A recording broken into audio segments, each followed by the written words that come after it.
आज हम स्टार्ट करने जा रहे हैं सेकंड चैप्टर इनऑर्गेनिक केमिस्ट्री का, जिसका नाम है जी केमिकल बॉन्डिंग।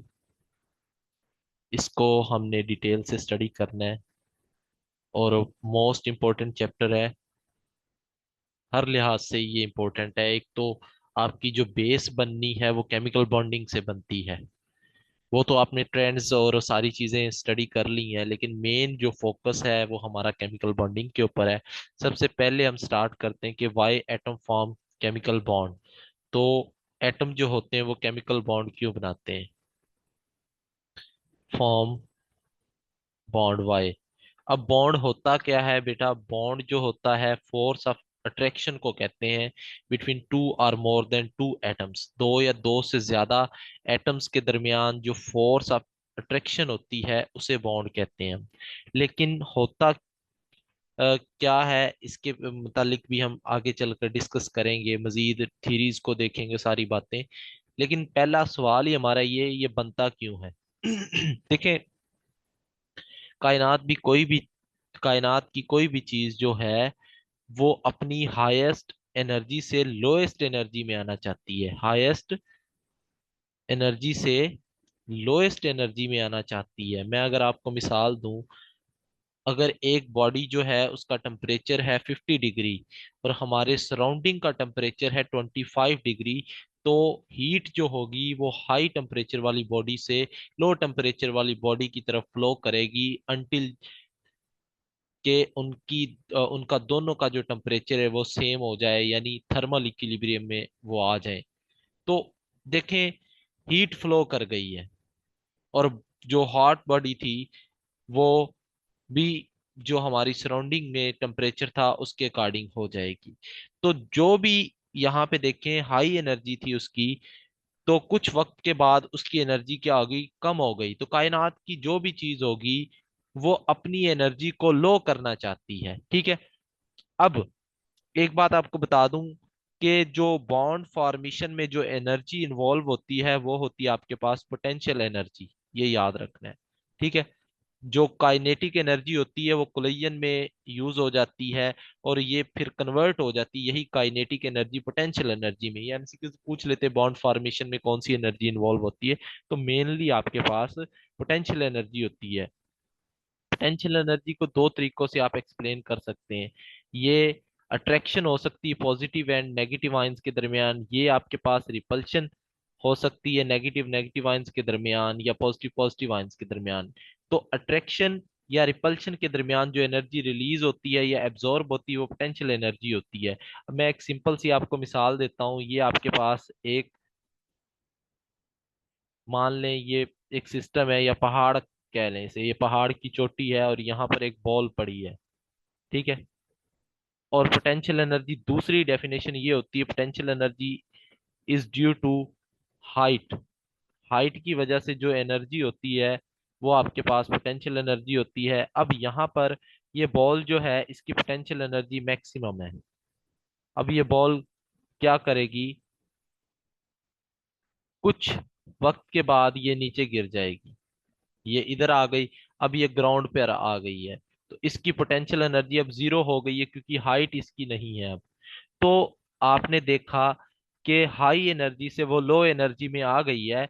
तो कायनात की कोई भी चीज होती है वो हाई एनर्जी से जब लो एनर्जी में आ जाती है वो स्टेबल हो जाती है। मैं आपको सिंपल सी मिसाल देता हूँ। आप किसी पहाड़ की चोटी पर चढ़ जाएं और आप वहां से नीचे देखेंगे तो आपको खतरा होगा, डर होगा कि मैं कहीं नीचे ना गिर जाऊं, आप खुद को अनस्टेबल फील करेंगे। उसकी एक रीजन ये भी होती है कि आपकी जो एनर्जी होती है तब हाई होती है, ठीक है। और आप जब जमीन पर आ जाते हैं तो अब आपको गिरने का खदशा नहीं होता कि पहाड़ की चोटी से गिर जाएंगे, जमीन पर हैं अब तो। क्यों? क्योंकि आपकी पोटेंशियल एनर्जी कम हो चुकी है। तो कायनात की कोई भी चीज जो है वो स्टेबल होना चाहती है। ये नहीं ऑक्टेट कंप्लीट कर लिया डुप्लेट, ये तो एक समझ लें एक फॉर्मेलिटी वाली चीजें हैं। ऑक्टेट कुछ एलिमेंट्स ही फॉलो करते हैं, कुछ ही एलिमेंट्स डुप्लेट को फॉलो करते हैं। Not all elements follow the octet and duplet rule. तो इस वजह से जो मेन पॉइंट है वो यही है, एनर्जी वाला, ठीक हो गया। अब आपको पता है एक एटम जो होता है उसके सेंटर में न्यूक्लियस है, फिर इलेक्ट्रॉन होते हैं और दूसरा एटम जो है उसके सेंटर में भी न्यूक्लियस है, फिर इलेक्ट्रॉन्स होते हैं। आपको ये आइडिया होगा, इलेक्ट्रॉन इलेक्ट्रॉन के दरमियान रिपल्शन होती है, और पॉजिटिव चार्ज और इलेक्ट्रॉन के दरमियान अट्रैक्शन होती है, और इलेक्ट्रॉन इलेक्ट्रॉन के दरमियान रिपल्शन होती है। बॉन्ड तब बनता है जब अट्रैक्टिव फोर्सेस जो होती हैं वो डोमिनेट कर जाएं। अट्रैक्टिव फोर्सेस क्या हो जाएं? डोमिनेट कर जाएं। तो अट्रैक्टिव फोर्सेस डोमिनेट करेंगी तब ही बॉन्ड पॉसिबल होगा, अदरवाइज नहीं। ठीक हो गया। और एक बात आपको बता दूं कि पोटेंशियल एनर्जी का जो फॉर्मूला होता है वो होता है आपके पास के Q1 Q2/R।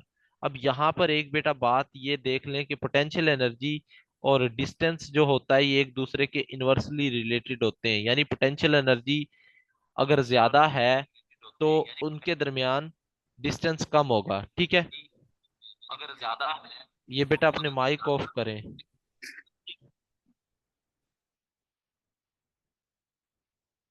तो ये एक बात आपने याद रखनी है, ठीक है।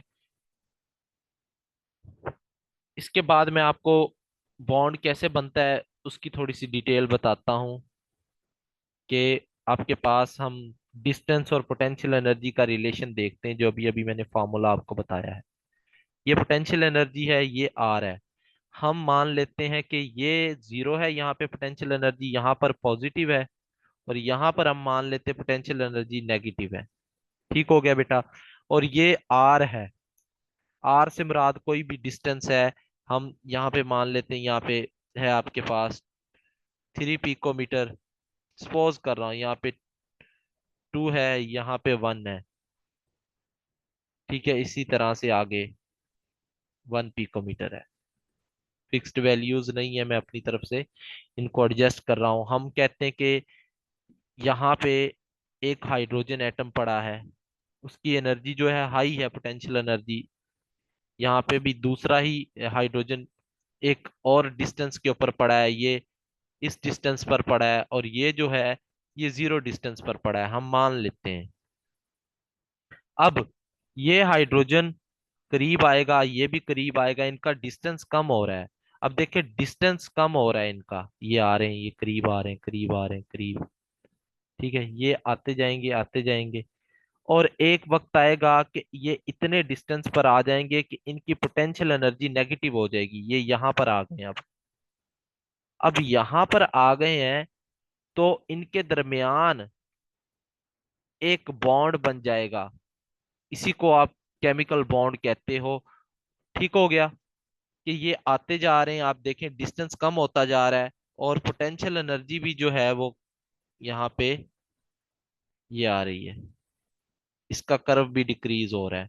अब आप सोच रहे होंगे सर आपने तो पोटेंशियल एनर्जी और डिस्टेंस का रिलेशन इनवर्स बताया है, लेकिन बेटा यहाँ पर माइनस साइन भी आएगा। वो अभी आपको मैंने इसलिए नहीं फॉर्मूले में पुट किया ताकि आप कंफ्यूज ना हो जाए। माइनस साइन क्यों आएगा अभी पता चल जाता है। अब देखिए नेगेटिव में पोटेंशियल एनर्जी आ चुकी है। नेगेटिव से मुराद ये नहीं होता कि एनर्जी नेगेटिव है, इसलिए मैंने नहीं लिखा फॉर्मूले में। नेगेटिव से मुराद होता है कि ये एनर्जी रिलीज हुई है।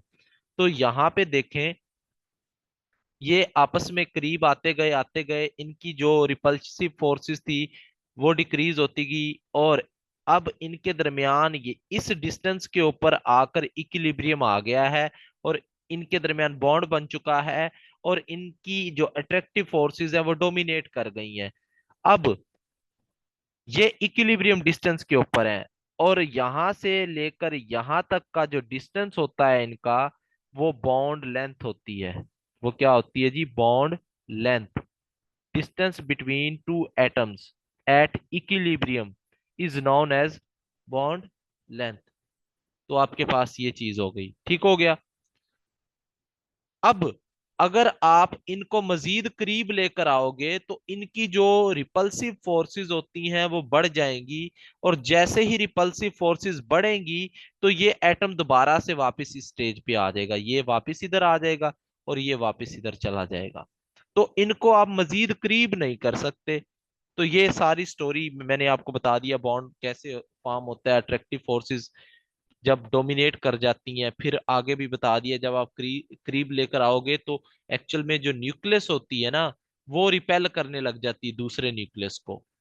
ये आपको ना जब न्यूक्लियर केमिस्ट्री पढ़ने का मौका मिलेगा ना, तो इसमें आपको पता चलता है कि क्यों आपको न्यूक्लियर फ्यूजन में एनर्जी चाहिए होती है। असल में आपको न्यूक्लियर फ्यूजन में इसलिए एनर्जी चाहिए होती है न्यूक्लियस की फोर्स ओवरकम करने के लिए, ताकि दो न्यूक्लियस जो हैं वो आपस में धंस जाएं। उनको आपस में डिफ्यूज करवाना है, वो कैसे डिफ्यूज होंगे? डेफिनेटली इस रिपल्शन को ओवरकम करना है तो आपको एनर्जी देनी पड़ेगी। ये रीजन होती है, याद रख लें। अब हम बात करते हैं types of chemical bond. Types of chemical bond की हम बात करेंगे जी अब। तो बेटा हमारे पास दो तरह के बॉन्ड हो सकते हैं। अगर हम देखें, स्ट्रॉन्ग हो सकता है, ये इस चैप्टर में हमने दोनों तरह के बॉन्ड को डिस्कस करना है। और वीक हो सकता है। ये दो तरह के हमारे पास बॉन्ड हो सकते हैं जी, strong and weak. Strong bond में आपके पास आ जाता है जी आयोनिक बॉन्ड, कोविलेंट, मेटेलिक और कोऑर्डिनेट कोवलेंट। कोऑर्डिनेट, ठीक हो गया। और वीक में आपके पास आ जाता है जी वेंडरवाल फोर्सेस, वेंडरवाल और हाइड्रोजन बॉन्डिंग। Hydrogen bonding. अब हाइड्रोजन बॉन्डिंग दो तरह की हो जाती है, इंटर भी हो सकती है और इंट्रा भी, ये आगे हम पढ़ेंगे। तो सबसे पहले हम आज बात करेंगे आयनिक बॉन्ड की, इसको डिटेल में स्टडी करेंगे, आयनिक बॉन्ड क्या होता है। और नेक्स्ट टाइम से हम फिर कोवलेंट बॉन्ड को स्टडी करेंगे। तो आयनिक बॉन्ड क्या होता है बेटा? Bond formed by complete transfer of electron. Transfer of electron होता है, इसमें शेयरिंग नहीं होती है। एक एटम से दूसरे एटम में इलेक्ट्रॉन का ट्रांसफर होता है। इस बॉन्ड को इलेक्ट्रोवैलेंट बॉन्ड भी कहते हैं, इलेक्ट्रोवैलेंट बॉन्ड भी कह देते हैं। और ये बनता है मेटल और नॉन मेटल के दरमियान, मेटल प्लस नॉन मेटल के दरमियान बनता है। इसके अलावा इसमें लो आयनाइजेशन एनर्जी होती है कैटाइन की, लो इलेक्ट्रो नेगेटिविटी होती है, और लो इलेक्ट्रॉन अफिनिटी होती है, इलेक्ट्रॉन अफिनिटी होती है, हाई इलेक्ट्रोपॉजिटिविटी होती है। ये सारी केसेस आपका कोई एमसीक्यूज ना छूट जाए, इसलिए मैं सारे डिस्कस कर देता हूँ। हाई इलेक्ट्रोपॉजिटिविटी होती है किसकी? कैटाइन की। और एनाइन का आपने ये रिवर्स कर देना है, ठीक हो गया। और यहाँ पर कैटाइन और एनाइन आपस में मिलते हैं तो लेटिस बनता है। लेटिस क्या होता है? लेटिस बेटा स्मॉलेस्ट यूनिट सेल आपस में मिलते हैं और एक लेटिस बना देते हैं, ठीक है। और इसके दरमियान आपको पता है इलेक्ट्रोस्टैटिक फोर्स होती है, इलेक्ट्रोस्टैटिक फोर्स ऑफ अट्रैक्शन होती है दो आयंस के दरमियान। तो ये सारी बातें थी। सर अब यहाँ लेटेस्ट काइंडली दोबारा बताइएगा। लेटिस बेटा ये चीज होती है, छोटे छोटे यूनिट सेल मिलते हैं, ये यूनिट सेल है ना।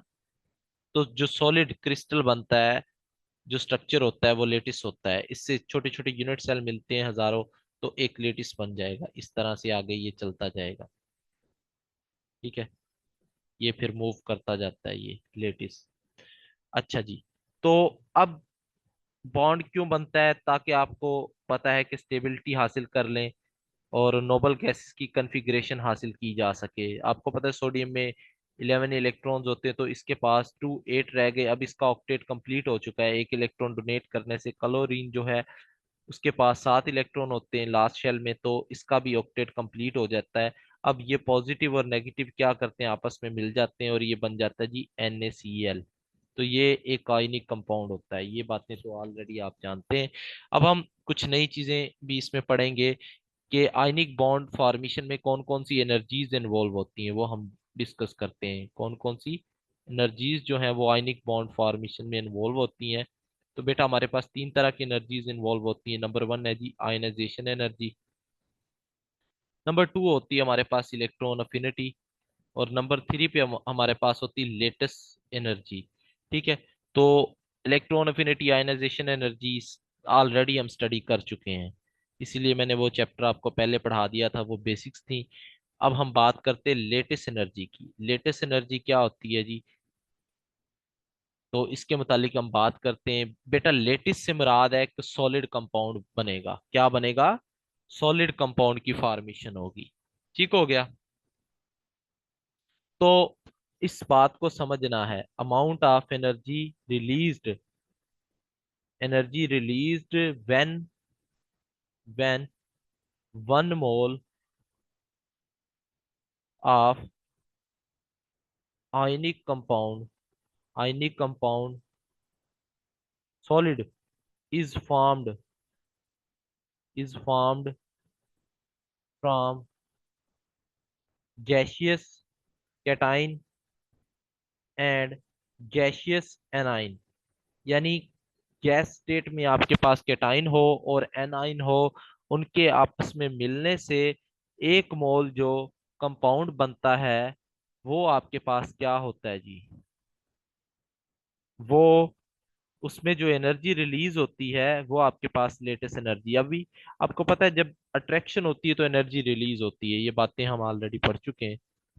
या इसकी दूसरी डेफिनेशन भी हो सकती है कि 1 मोल सॉलिड कंपाउंड को उसके कॉन्स्टिट्यूएंट गैसियस आयंस में ब्रेक करने के लिए जो एनर्जी चाहिए, इसका रिवर्स कर दें बस, तो वो भी लेटेस्ट एनर्जी ही होगी।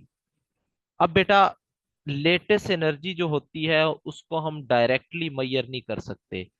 इसके पीछे रीजन होती है, आप नहीं जानते कि एक एटम जो है या एक आयन जो है सोडियम का, उसकी कितनी एनर्जी है। तो आप बाकी तमाम की कैसे मालूम कर लोगे?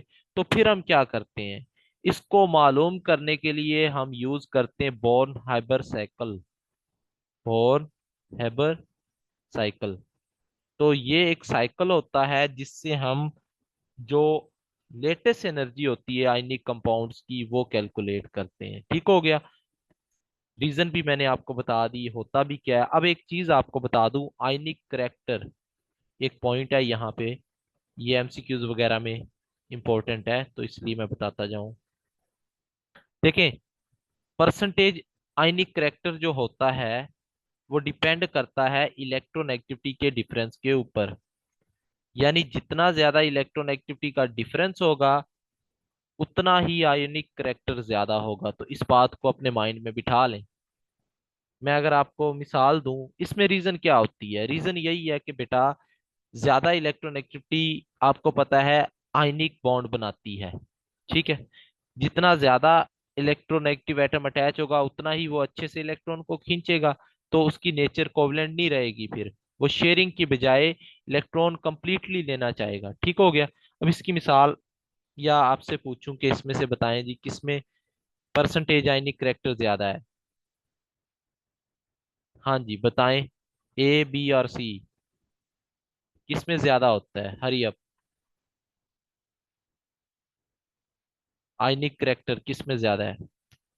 सी सी सी होगा, caesium fluoride definitely. Electronegativity cerium fluorine. Difference इनमें सबसे ज्यादा होता है। अब बेटा हम बात करते हैं बोर्न हाइबर साइकिल की। आप सोच रहे होंगे सर ये थर्मोकेमिस्ट्री का टॉपिक आप केमिकल बॉन्डिंग में पढ़ा रहे हैं। खैर, ये असल में पढ़ाना यहीं पे चाहिए क्योंकि ये आयनिक बॉन्ड से रिलेटेड है। ये थर्मोकेमिस्ट्री या उस तरह की चीजों से रिलेट करे या ना करे, लेकिन ये आयनिक बॉन्ड से रिलेटेड है। हीट ऑफ फॉर्मेशन एक चीज होती है, इसको भी थोड़ा सा अंडरस्टैंड कर लें। हीट ऑफ फॉर्मेशन क्या होती है जी? बेटा, हीट ऑफ फॉर्मेशन होती है कि जो एनर्जी रिलीज होती है या एब्जॉर्ब होती है, यहाँ पे मैं एक वर्ड यूज कर रहा हूँ, बल्कि दो कर रहा हूँ, जो एनर्जी या हीट एब्जॉर्ब होती है या रिलीज होती है, ये दोनों यूज हो सकते हैं। कब? जब 1 मोल कंपाउंड बने, 1 मोल कंपाउंड बने फ्रॉम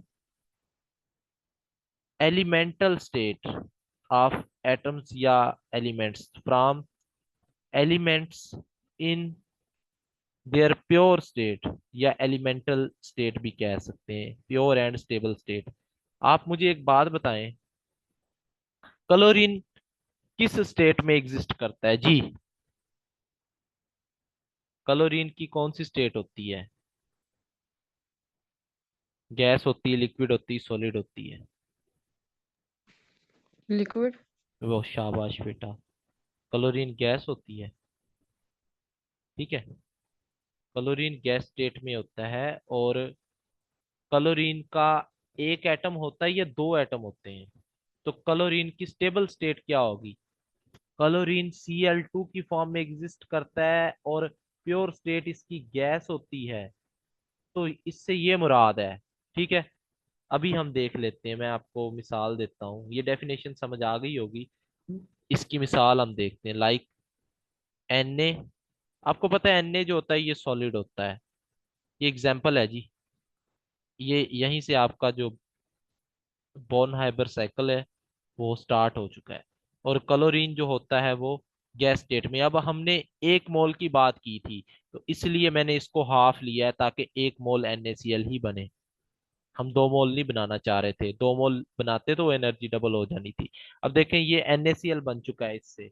अब इस प्रोसेस में जो एनर्जी रिलीज हुई है या एब्जॉर्ब हुई है उसको हम हीट ऑफ फॉर्मेशन कहते हैं। क्योंकि ये फॉर्मेशन हुई है तो यहाँ पे एनर्जी रिलीज हुई है। ठीक है, अब बेटा हम इस रिएक्शन की मदद से कैलकुलेट करना चाहेंगे बोर्न हाइबर साइकिल की जो एनर्जी मेनली होती है लेटेस्ट एनर्जी। ठीक है, बोर्न हाइपर साइकिल में जो मेनली एनर्जी होती है लेटेस्ट एनर्जी कैलकुलेट करना चाहते हैं। तो कैसे कैलकुलेट करेंगे देख लेते हैं अभी। आपको एक बात पता है हेसिस लॉ की, कि अगर एक केमिकल रिएक्शन एक स्टेप में हो रहा हो या एक से ज्यादा स्टेप्स में हो रहा हो तो उसमें जो हीट चेंज होता है वो सेम होता है। It doesn't depend on the path followed by the reaction, it only depends on the initial and final conditions। ये ऑलरेडी आपने थर्मोकेमिस्ट्री में पढ़ी होगी। तो आज हम उसी को यूज करते हैं। देखें, आप मुझे एक बात बताएं बेटा, कि आप लोगों ने बताना है कि लेटेस्ट एनर्जी के लिए क्या क्या कंडीशंस है, जल्दी बता दें।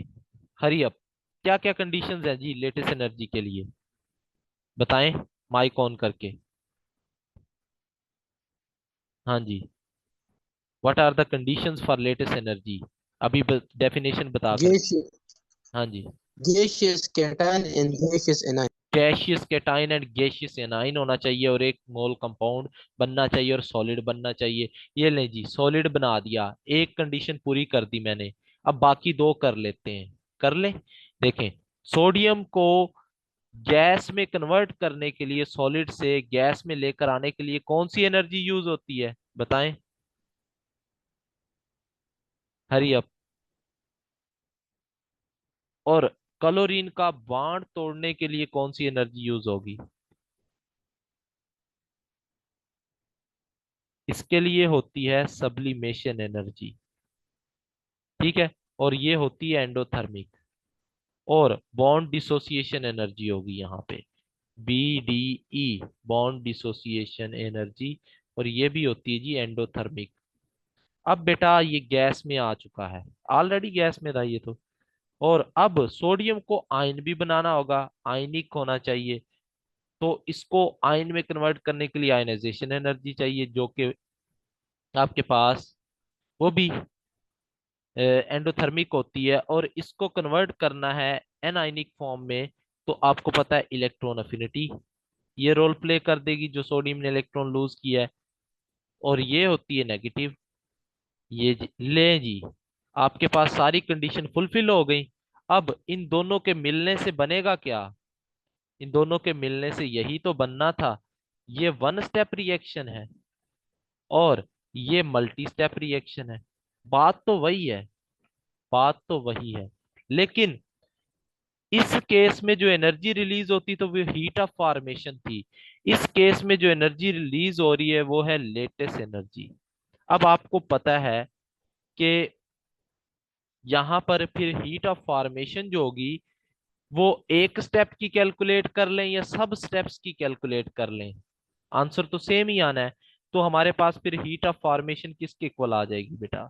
Heat of formation will be equal to sublimation energy plus ionisation energy plus bond dissociation energy divided by two. Two से क्यों डिवाइड कर रहे हैं? क्योंकि बॉन्ड डिसोसिएशन एनर्जी दो बॉन्ड्स की बताएगा, जबकि उसे टू से डिवाइड कर देंगे तो वो एक बॉन्ड की एनर्जी हमारे पास निकल कर आ जाएगी। और माइनस इलेक्ट्रॉन अफिनिटी कर देंगे, और लेटेस्ट एनर्जी भी नेगेटिव होती है, और ये माइनस लेटेस्ट एनर्जी कर देंगे आप। लें जी, यहाँ पे लेटेस्ट एनर्जी आ गया, और हम कैलकुलेट करना चाहते थे लेटेस्ट एनर्जी। तो बेटा लेटेस्ट एनर्जी नेगेटिव है, इसको दूसरी साइड पे ले आओ, ये आपके पास पॉजिटिव होती है, इसको दूसरी साइड पे लेकर नेगेटिव कर दें। ये bond dissociation energy divided by to minus electron affinity and minus delta H of F. तो ये आपके पास आ गया जी लेटेस्ट एनर्जी कैलकुलेट करने का एक यंत्र। इससे आप लेटेस्ट एनर्जी जो होती है वो कैलकुलेट कर सकते हैं। तो बेटा आप लोग ऐसे करें, दोबारा से एक दफा मीटिंग ज्वाइन करें, फिर हम फर्दर इसको स्टडी करते हैं। रीज्वाइन।